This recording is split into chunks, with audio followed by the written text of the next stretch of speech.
Hello and welcome to South Asia Chat, a podcast series brought to you by the Institute of South Asian Studies at the National University of Singapore.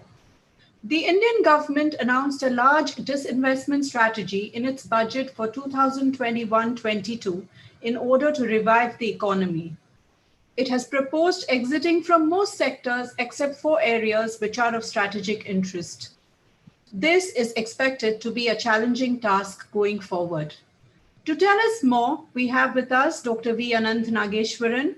He is a non-resident senior fellow at ISAS and has a wealth of experience, having worked both in the corporate sector and the academic world. In October 2019, Dr. Nageswaran was appointed as a part-time member to the Economic Advisory Council of the Prime Minister of India for a tenure of 2 years. Thank you for joining us, Dr. Nageswaran. You're welcome. The disinvestment strategy that was announced by the government was the focal point of this budget, and the target has been fixed at a whopping rupees 1.75 trillion or 32 billion Sing dollars. The government is also looking to privatize PSU sectors, changing their ownership rather than offloading small amounts of government equity for mobilizing receipts. What has led to this radical change in strategy? Thank you, Nitya, for the introduction. Also, I would like to clarify that even though I'm a member of the Prime Minister's Economic Advisory Council to the Government of India, I'm speaking in my personal capacity and as a non-resident senior fellow of the Institute of South Asian Studies. So we need to separate the two, the disinvestment receipts target for 21-22 and the strategic privatization ambition. Now, the first one, disinvestment, is an ongoing exercise. Yes, in some years, the government has been able to meet its disinvestment target, although sometimes the sale has happened within the public sector family, so to speak. In some other years, the targets have not been met. But this year, rather for 21-22, the target of 1.75 trillion rupees is not unrealistic. It's a realistic target. A couple of privatizations, big ticket, a couple of disinvestments rather, whether it is BPCL or LIC, will automatically help the government meet the target. So that is the first part of the question. Why is there a change of heart with respect to strategic sale of public sector undertakings? I think I wouldn't call it a change of heart or a shift in strategy. It is a logical culmination of the process that had been set in motion almost 20 years ago by the first NDA government, which is when we had a strategic sale or privatization. But subsequently, I think the next government that followed and lasted for 10 years had a different mindset with respect to the public sector undertakings. And then in 2014, Mr. Modi did begin by saying that the government had no business to be in business.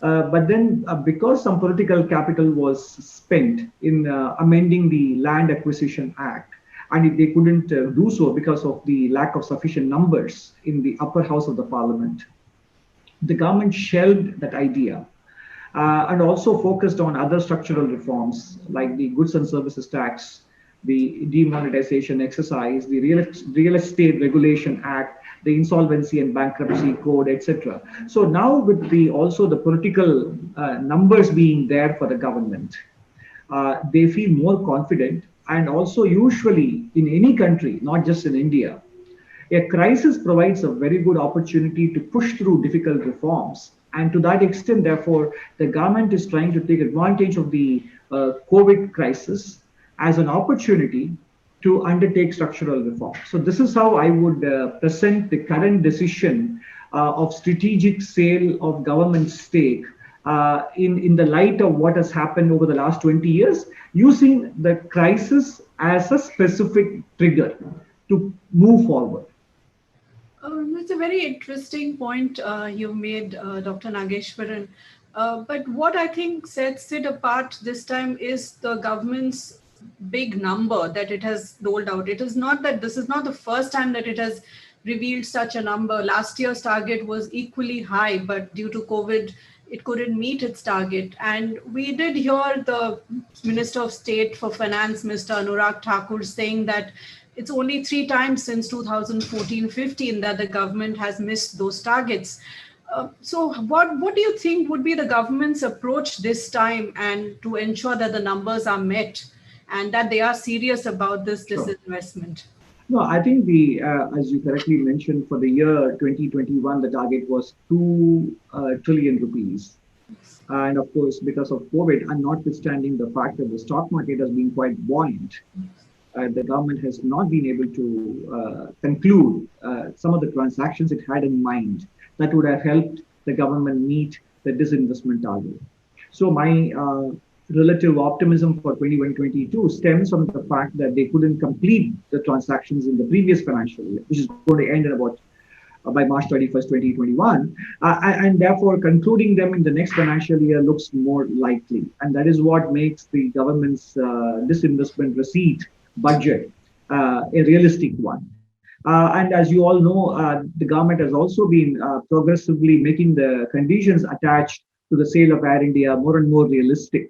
Whether the debt burden or the employee numbers, or in all these aspects, the government is becoming flexible. Of course, we can all discuss and debate the speed with which certain things are happening, but the financial year is yet to commence, and therefore, my feeling is that because of the backlog of disinvestment that has not happened, that actually paradoxically makes the realization of 21-22 target that much more attainable and realistic.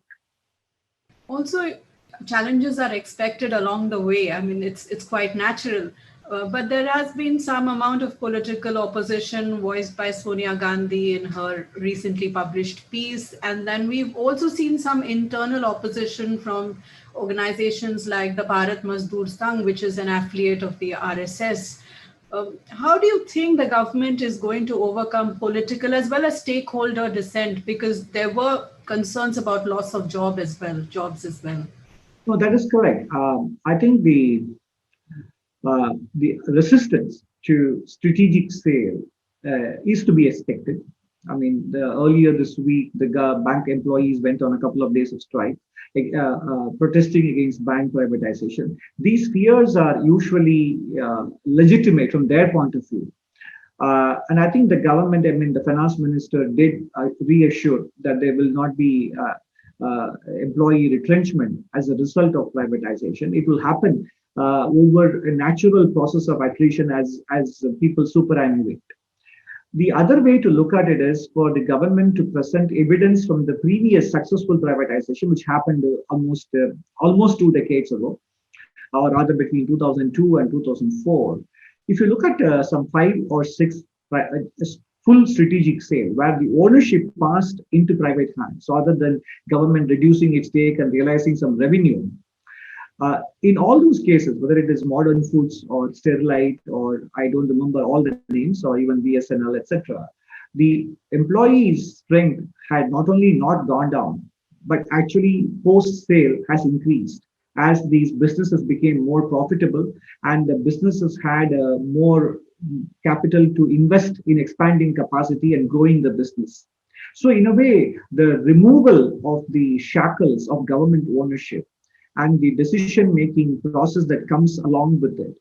Given once these two are removed, it is quite possible that the businesses actually expand, taking in more employees rather than letting go of the existing employees. And that is the record from the previous privatization history. And I'm very glad to let you know that I think the Indian Express newspaper in those days documented the post-privatization path of these enterprises, and that's a very positive story to tell, and that is what should be used as an important argument. The second argument I would make is that the last decade, India saw slightly declining growth rates in the economy from 2017 onwards, because India was grappling with the non-performing assets in the banking system, and there was reluctance to borrow, reluctance to lend, etc. Now, in this decade, that is likely to reverse. because we have put behind us the 10 years of credit problems in the banking sector. So as the economy itself expands once again more vigorously than in the last 4 years, that will automatically lead to growth of business and more hiring rather than shedding of workers. So I think these arguments need to be advanced uh, cogently, persuasively, and repeatedly, rather, in order to reassure the workers that their employment prospects are not in danger. Otherwise, some of the resistance noises are to be expected, and that is part of the democratic political process in the country. We shouldn't take it overly seriously. The candidates, if you look at the disinvestment candidates that the government has put out, I mean, it is exiting from almost all sectors except for strategic ones. So on one hand, we have high performers like the Life Insurance Corporation. On the other hand, we have a company like Air India. What are your thoughts on the proposed candidates that the government has put forward? And what approach do you think the government will take to ensure that they all get buyers, sufficient buyers? I mean, again, that's a very good question, and it's difficult to give a sort of a general answer. But in respect of Air India, I think the government has been slowly diluting some conditions that are not finding favor with the potential buyers. And I think, therefore, the chances of it getting accepted by a prospective bidder, given Air India's landing rights and the overall caliber and the experience of the employees. I think it's because if you look at the previous instances when the private sector was allowed into the public sector areas, which is general insurance, life insurance, banking, telecommunications, etc. In fact, the backbone of some of the new private entrants happened to be the public sector employees. So it was the operating culture that had prevented some of them from giving off their best. And once there was private sector participation, the same employees brought their know-how, experience, and skills, and they were actually able to help the private businesses to grow. I expect a similar thing to happen. As far as LIC and Air India is concerned, I wouldn't consider them as part of the strategic sale program that the government has unveiled, although Air India is indeed. In the case of LIC, it's only a small sale, a small stake sale. It is more part of disinvestment than strategic sale, but Air India is indeed strategic sale. I think we need to give the government a longer timeline to achieve the strategic sale, because it is not something that is only meant for the financial year 21-22. It is a disinvestment receipt that is more relevant for 21-22. What do you think? The markets have been pretty buoyant in the last few months. There's been no relenting. COVID doesn't seem to have had any effect on them. So do you think the stock markets and the mood there would ensure a better disinvestment proceed? I think so. Although in the short run, one can always argue that the stock market has run ahead of itself, has run ahead of the economic recovery, and that is true not just of India but of many other countries, particularly even more so in the Western world, the United States, North America in general, or Europe, including the UK, etc., where the stock market has run way far ahead of the underlying economic recovery. So valuations are quite stretched. So to that extent, there is a short-term risk of market sentiment being affected, especially if the advanced country markets decline or correct. But I don't see that as a long-term risk for India in particular, for the following reasons. One is that the developed country policymakers are likely to respond to such a stock market correction with more accommodative monetary policy and more provision of liquidity. Whether or not such accommodative monetary policy and more liquidity helps those markets, such money will find its way into emerging economies like India with a modicum of political stability and economic prospects.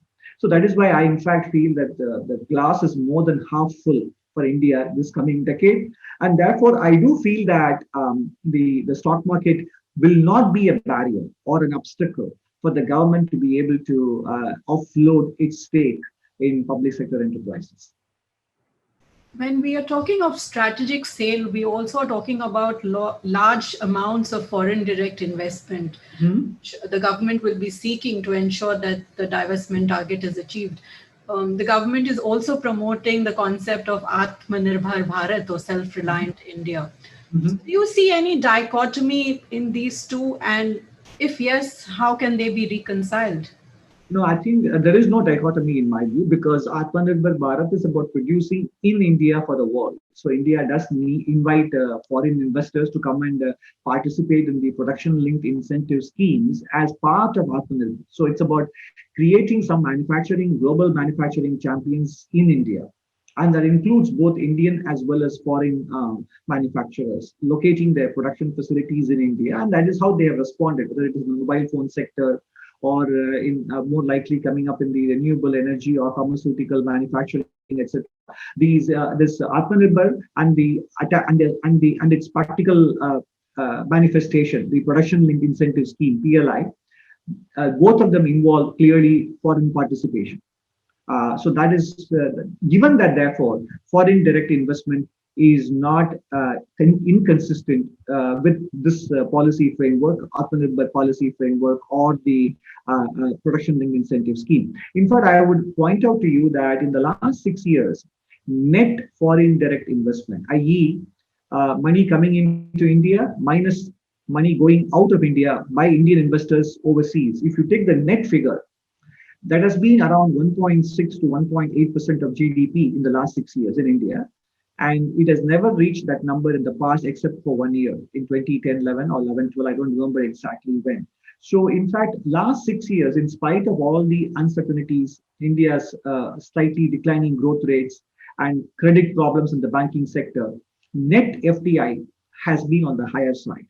Now that India has put behind it its banking sector problems, or more likely the COVID induced lockdowns, etc., despite the second wave risk, I think the FDI flows into India will be even better than what we have seen in the previous 6 years.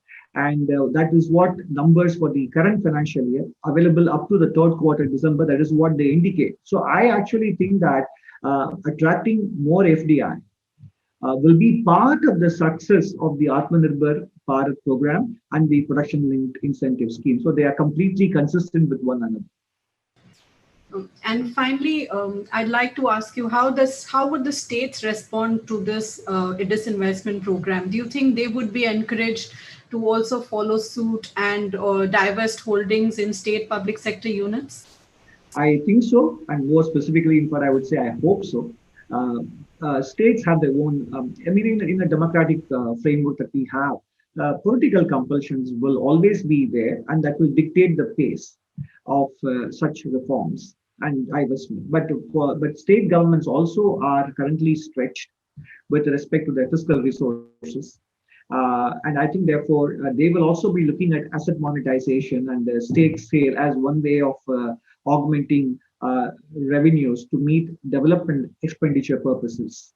And the union government also has introduced some incentive schemes for states to be able to avail of more centrally sponsored schemes funding or additional grant or loan facilities or a slightly higher deficit target. All these things are possible if they pursue some of the reforms that the union government is pursuing. So I think all these factors together, compulsions as well as conviction, both of them will come together to also propel the state governments to undertake similar reforms in their jurisdictions. Thank you so much, Dr. Nageswaran, for joining us today. It was wonderful having you at South Asia Chat. You're welcome. You were listening to South Asia Chat. To learn more about our work, visit us at isas.nus.edu.sg.